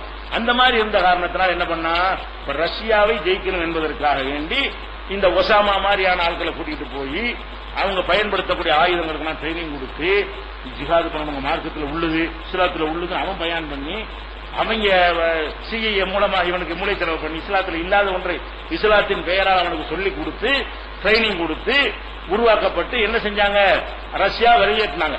ரஷ்யாவை என்னங்க, ரஷ்யாவுல பொம்மையில நஜீபுங்கிற நினைக்கிறேன், நஜீப் என்பவர் அங்க ஆட்சியாளர் இருக்கும்போது அவரை பிடிச்சி பொது இடத்துல தூக்கு போட்டு விட்டு ஆட்சியை கைப்பற்றினாங்க. யார், நஜீபுங்கிற ரஷ்யாவால் நியமிக்கப்பட்ட அந்த மன்னரை தூக்குல போட்டு நினைச்சாங்க, பொதுமக்கள் இருக்கிற இடத்துல போட்டு ஆட்சியை கைப்பற்றினாங்க. இது எல்லாத்துக்கும் உதவியா இருந்தது யாரு, அமெரிக்கா. அப்ப தீவிரவாதம் இல்லையா, அங்க இருந்து அவன் என்ன செஞ்ச அவ்வளவு காரியம் செய்ய வச்சு செஞ்சான். இப்ப செஞ்ச காரியத்தை அன்னைக்கு செஞ்சாங்க, ரஷ்யா வரட்டுறதுக்காக செஞ்சாங்க. அதுக்குரிய படை பலம் பயிற்சி கீர்ச்சி இதெல்லாம் அந்த இல்லட்டு ஒரு கட்டிட என்ஜினியர் அவருக்கு வேலையே இல்லை ஒசாமாவுக்கு. அவருடைய வேலையே என்னது? அவர் தொழிலதிபராக இருந்தாலும் என்ன செய்யற மூளை செலவு பண்ணி அவர் இந்த மாதிரி ஆக்கி நம்ம உங்க நாட்டை ரஷ்யாவை ஆக்கிரமிக்கலாம்னு சொல்லிட்டு அவன் ஆக்கிரமிக்கிறான். அப்ப நீ நாட விதைச்சு விட்ட எங்க நாட்டை ஆக்கிரமிக்க கூடாதுன்னு நீ செஞ்சது அவன் திருப்பி என்ன உனக்கு தர்றான். நீ கொடுத்த ஆயுதத்தை வச்சு உன்னை அடிக்கிறான். இப்ப கூட இப்ப அடிக்கிறது கூட இவங்க கொடுத்த அன்னைக்கு கொடுத்த ஆயுதங்கள் தான். அதை வச்சு டெவலப் பண்ணதுதான், அதை வச்சு கத்துக்கிட்டதுதான். அந்த போர் திறன் எல்லா தந்திரங்களும் இவனுக்கு அதை வச்சு தெரிஞ்சதுதான். இப்ப எல்லா விதமான ஒத்துழைப்பும் கொடுத்து ஒசாமாவையும் இந்த பயங்கரவாதி தாலிபான் இப்ப சொல்லிட்டு இருக்கானே அது மாதிரியான ஆட்களை எல்லாம் இப்படி மார்க்கத்தில் உள்ளதுதான் இதுன்னு சொல்லி உண்டாக்கி ஆயுதங்கள் பணத்தை அள்ளி அள்ளி கொடுத்து உருவாக்கினே இல்லையா? இது யாருக்கு மறக்க முடியுமா? உனக்கு ரஷ்யாவுடைய பகையை தீர்க்கிறதுக்கு ஜிஹாது தேவைப்பட்டுச்சு, நாங்க தேவைப்பட்டோம், எங்க மக்கள் தேவைப்பட்டார்கள். அவங்களை பயன்படுத்தி விட்டு இப்ப என்ன செய்யற? ஆப்கான பிடிச்சி நீ ரஷ்யாக்காரங்க இப்ப நீ செய்யற. ரஷ்யாக்காரன் எப்படி நஜீபை வச்சுக்கிட்டு ஆட்சி பண்ணானே இப்ப நீ என்ன செய்யற? கர்சாயை வச்சு ஹமீது கர்சாயை வச்சுக்கிட்டு நீ பொம்மை அரசாங்கம் நடத்துற. இதான் மேட்ரு. ஒரே கான்செப்ட் இருக்கும்போது அன்னைக்கு அவன் செஞ்சு சரின்னு அன்னைக்கு செஞ்சு சரிதானே? அன்னைக்கு ரஷ்யாவை விரட்டுவதற்கு செஞ்ச காரியங்கள் சரின்னு நீ சொல்லுவாயானால் உன்னைய விரட்டுவதற்கு செய்யற காரியம் சரிதானே? நீ அங்க போய் ஆள்ற, இன்னும் உன் நாட்டை விட்டு ஓட வேண்டியதானே? நீ என்ன 94 வரைக்கும் இருக்கு, 2015 வரைக்கும் இருக்கு ராணுவம் இருக்குங்கிற. எங்க நாட்டுக்குள்ள ராணுவம் இருக்கணும்னு கேட்கறது நியாயமா தப்பா? அப்ப நாம எப்படி வெள்ளக்காரனை எடுத்து போராடணும்? அந்த மாதிரியான ஒரு கான்செப்ட் அங்க இருக்கிறது. ஆனால் அது முஸ்லீம் நாடா இருக்கிறதுனால, முஸ்லீமை போய் ஆக்கிரமிச்சதுனால முஸ்லீம்கள் பேர் அடிக்கிற அடிபடும், அவ்வளவுதான். இவன் வேற ஒரு நாட்டு இந்த மாதிரி பண்ணி இருந்தால், இந்துக்கள் வாழ்ற நாட்டை பண்ணி இருந்தால் அப்ப இந்து தீவிரவாதி என்ன சொல்ல வேண்டிய நிலை வந்திருக்கும். நம்ம தான் எடுத்து போராடி இருப்போம். சரி, இந்தியாவை ஆக்கிரமிச்சு அமெரிக்கா ஆக்கிரமிச்சு நம்ம என்ன பண்ணுவோம்? வெள்ளக்காரனுக்கு என்ன பதிலடி கொடுத்து அது கொடுப்போமா இல்லையா? அப்ப எல்லா இந்துக்களும் அதான கொடுப்போம், எல்லா முஸ்லீம் தானே கொடுப்போம், எல்லா கிறிஸ்தவம் தானே கொடுப்போம், இந்தியாவில் அத்தனை பேர் கொடுப்போமா இல்லையா? அதுதான் நடக்கிறது. இது பெரிய தீவிரவாதமா? அவன் தன்னுடைய நாட்டை பாதுகாக்கிற செய்யறானா இஸ்லாத்துக்கு செய்யறானா? நீங்க சிந்திக்க வேண்டும். எங்க நாட்டை நீயா ஆள்றங்கிறது தான் நம்ம கேள்வி கேட்கிறானே தவிர நாங்கள் இஸ்லாமாக்க போறோம், இஸ்லாமிய ஆட்சி கொண்டு வர போறோம், இஸ்லாமிங்கிற அது வசூல் பண்ணுவதற்காக அந்த வார்த்தை சில நேரங்கள் பயன்படுத்துவான். ஆனா இஸ்லாமுக்காக அவன் செய்யவில்லை. இதை நீங்க விளங்கிக் கொள்ள வேண்டும். அது மாதிரி ஈராக்ல உள்ள மேட்டர் என்ன? ஈராக்ல உள்ள சதாம் ஹுசைன் பெரிய அப்பழுக்கற்ற இஸ்லாமிய ஒரு அடிப்படைவாதியா? அவர் தொழுகை நோன்பு இபாதத்தெல்லாம் செய்யக்கூடிய ஒரு ஆளா? அவங்க சுபு தொழுகிறாள் அப்படி ஜெயில போடக்கூடிய ஆள். அவர் சுபு தொழுகைக்கு வந்து அவன் கேள்வி கேட்கிறவனா இருப்பான், ஆக்டிவா இருப்பான்னு சொல்லிட்டு அது மாதிரி வைக்கக்கூடாது. தாடி வச்சவனா பிடிச்சி கண்காணிச்ச ஆளு. இந்த ஈராக்ல வந்து இந்த அமெரிக்கா நுழைவதற்கு முன்னாடி வரைக்கும் இஸ்லாமுங்கிற கலர்ல எதெல்லாம் பளிச்சுன்னு தெரியுது அதுக்கெல்லாம் இடமே கிடையாது. பேசக்கூடாது, இருக்கக்கூடாது, இஸ்லாமுங்கிற அடிப்படை இருக்கக்கூடாது என்று ஒழித்தவர் தான் யாரு? Saddam Hussein. அவரு இவருக்குள்ள மேட்ரு வந்து இஸ்லாம் மேட்ரா? விரை இஸ்லாத்தை கடைப்பிடிக்கலையே, இவர் இஸ்லாத்துக்காக தான் செஞ்சாரா?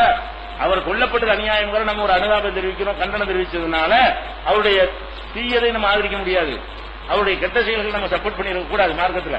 அவர் வந்து மார்க்கத்தை வந்து அவர் வந்து பின்தங்க வச்ச ஒரு முக்கியமான காரணம். ஈராக் என்பது ஒரு காலத்தில் இஸ்லாத்துக்கு சிம்பலாக இருந்தது. எல்லா இஸ்லாமிய அறிஞர்களும் பகதாதை மையமா வைத்தான் செயல்பட்டார்கள். அப்படியான ஒரு நாட்டில் இஸ்லாத்தை தொடர்ச்சி இருந்த ஆள் யாரு? Saddam Hussein. அதுல எந்த மாற்று கருத்தும் கிடையாது. இஸ்லாம்ங்கிற பார்வையில் போய் நீங்க பாத்தீங்கன்னா அது மாதிரியா இருக்கும். ஒரு நேரத்தில் வந்து அப்ப சதாம் ஹுசேன் ஆட்சி நினைக்கிறேன் 2004 நினைக்கிறேன். 2004 ஈராக்ல இருந்து ஒரு குரூப் வருது. பாஸ்போர்ட் மிஸ் பண்ணிட்டாங்க. எக்மூர்ல இருந்து போலீஸ்ல பிடிச்சோம் நம்மள்ட்ட கொண்டு வந்துட்டாங்க. இங்க இந்த மாதிரி பாஸ்போர்ட் மிஸ் பண்ணிட்டாங்களாம், நீங்க தான் ஏதாவது பண்ணணும்னு சொல்லி அரபில பேசுறாங்கன்னு சொல்லிட்டு அவங்க கூப்பிட்டு பேசி என்னடான்னு கேட்கும்போது அவங்களுக்கு தேவையான உதவிகள்லாம் நம்ம என்ன செஞ்ச மாத்திர சில சுதந்திரத்தை சொல்லி செஞ்சு கொடுத்தோம். அப்ப அவங்கள்ட்ட கேட்கும் பொழுது அந்த விஷயங்கள் அவங்களே சொல்றாங்க, எப்படி எங்க மாசம்லாம் எப்படி இருக்கலாம்னு உழைச்சிருவாங்க, சுபூத்துல உள்ள பிடிச்சிருவாங்க. நான் எதை சொல்றேன், நாங்க நேரடியாக இருந்து ஒரு ஈராக்ல இருந்து வந்த ஒரு 6 பேர்கிட்ட கேட்ட செய்தி தான் உங்கள்ட்ட சொல்றேன். சுபூத்துல கூட தாடி வைக்க கூடாது அப்படின்னு சொல்லி நம்ம அவர்கிட்ட கேட்கிறோம். அவர் சதாம இருக்கிற கடவுள் மாதிரி தான், யாரும் எதுக்க கூடாது, புரட்சி வந்துடக்கூடாதுக்காக இஸ்லாத்தை கடைப்பிடிச்சா கேள்வி கேட்பாங்கிறதுக்காக வேண்டி எங்க பார்த்தாலும் அவருடைய சிலையை வச்சிருப்பாரு. எங்க பார்த்தாலும் எந்த இடத்துல அமெரிக்கா அடிச்சு இருக்கும் சிலையா தான் உடைச்ச பார்த்தீங்களா இல்லையா? அவ்வளவு சிலை நீ வச்ச சிலை வணக்கத்தை ஒழிச்ச ஒரு மார்க்கத்தில் இருந்துகிட்டு எங்கன்னா பார்த்தாலும் மூளைக்கு அண்ணாத்துறை சிலை இருக்கிற மாதிரி அங்க என்ன இருக்கேன் சதாம் ஹுசேன் சிலை இருந்துச்சா இல்லையா? நீங்களா என்ன இஸ்லாம் கடைபிடிச்சீங்க? அது மாதிரி இஸ்லாமே இல்ல. எதுக்கு சண்டை விஷயம்? எங்க நாட்டுல ஏன்டா நுழைஞ்சல்ல படிச்சுட்டு இருக்கிறாங்க, அடிச்சுக்கிட்டு இருக்கிறான்னு சொன்னா எங்க நாட்டுக்கு நீ ஏன் வந்தங்கிறது அடிக்கிறானா? இஸ்லாத்துக்கு அடிக்கிறானா? இஸ்லாத்தை காப்பாற்ற அடிக்கிறானா? இஸ்லாமிய ஆட்சி கொண்டு வந்துடுறாங்க நாளைக்கு சொல்ல மாட்டான். அப்ப அமெரிக்காக்காரனுடைய அவன் வந்து இந்த அரபு நாட்டில் ஒரு நம்ம சக்தியை உண்டாக்கி இருந்தா தான் என்ன செய்ய முடியும்? பெட்ரோல் வளம் இருக்கிற வரைக்கும் இதை கைப்பற்றிலே இருப்பாங்க. எதுக்கு அதை குறி வைக்கிறான்னு கேட்டா பெட்ரோல் வளம் அங்கதான் இருக்கிறது. இன்னும் 30 வருஷத்துக்காக தாக்கு பிடிக்கும். அந்த பெட்ரோல் முடிஞ்சிச்சுன்னா பாலைவனம் விட்டு ஓடிய போயிடும் அமெரிக்காக்காரலாம். அந்த வளத்தை சுரண்டுவதற்கு அவன் வந்து பயப்படணும் அரபு நாடுகள்லாம். அப்ப 4-5 இடத்துல உட்கார்ந்து என்ன செய்வான்? பயப்படுவான். எல்லா கான்ட்ராக்ட் நம்மளே எடுத்துக்கலாம். அமெரிக்க கம்பெனி தான் பெட்ரோல் எல்லா நாட்டிலையும் இருக்குது. அமெரிக்கா தான் சப்ளை பண்ணுது, அமெரிக்கா தான் எல்லா வியாபாரம் பண்ணுகிறது, பேருக்கு அவங்களுக்கு சின்ன கமிஷன் கொடுப்பான். 70% எடுக்கணும் அமெரிக்காக்காரன், 30% வாங்கிட்டு அவன் பணக்காரனா இருக்கான பாத்துக்கோங்களேன். இப்ப 70% சுரண்டர் எவ்வளவு பணக்காரனா இருப்பான். அது உலக பொருளாதாரத்தில் வல்லரசா இருக்க காரணம் தான். அமெரிக்கா பணக்காரனா இருக்கிறான்னு சொன்னா 70% லாபத்தை அடிச்சுட்டு போயிடுறான். அவன் பயப்படுறது தான் கொண்டு இங்க நிப்பாட்டுறது. ஈராக்ல போட்டு காட்டுறதுக்கு உனக்கும் போட்டுருவேன், மரியாதை கையெழுத்து போடலன்னா ஈராக் மாதிரி அதுக்குத்தான் போட்டானே தவிர ஒரு நியாயம் தர்மத்துக்கு போடவே கிடையாது. அந்த நாட்டில் அணுகுண்டு இல்லைன்னு அவனுக்கு தெரியும். சதாம் ஹுசேன் உடைஞ்ச துப்பாக்கி கூட இல்லைன்னு தெரியும். பின்னாடி தெரியவும் தெரிஞ்சு ஒரு விமானம் கூட இல்லை என்று பின்னாடி தெரிஞ்சது. அவனை போய் அணு ஆயுதம் வச்சிருக்கான், ரசாயன கொல்லி ஆயுதம் வச்சிருக்கான்னு உள்ள நுழைஞ்சாங்க. ஒரு கருக கூட எடுக்க முடியல, துரும்ப கூட எடுக்க முடியல. அப்ப எதுக்கான இந்த பழிய போட்டான்? அரபு நாடுகள் 4-5 இடத்துல உட்கார்ந்துட்டோம்னா சவுதி யூதி எல்லாத்தையும் பயங்காட்டி அங்கிருந்து எண்ணெய் எடுத்து ஒரு லட்சம் சம்பாதிக்க, கோடி கோடி என்ன செய்யலாம், பேரல் பேரலாம் வித்து சம்பாதிக்கலாம். இதுக்காக செஞ்ச ஒரு வேலை. அப்ப இதை செஞ்சுட்டு என்ன செய்யறான், எதிர்க்கிற மக்களை இஸ்லாமிய கலரை பூசலாம், இஸ்லாமிய தீவிரவாதம் சொல்லி. அந்த நாட்டில் இந்து இருந்தாலும் எதிர்த்தானே செய்வான். ஈராக்ல இருக்கிற எல்லாரும் இந்துவா இருக்கிறான், இவங்க ஆக்கிரமிக்கிறான். என்ன செய்வாங்க அந்த நாட்டு மக்கள்? எங்க நாட்டை ஆக்கிரமிக்கன்னு கேட்க மாட்டாங்களா? நம்ம கேட்டோம்ல, வெள்ளக்காரனை கேட்டோம்ல, உலகமும் அப்படித்தானே கேட்டுட்டு இருக்கிறாங்க.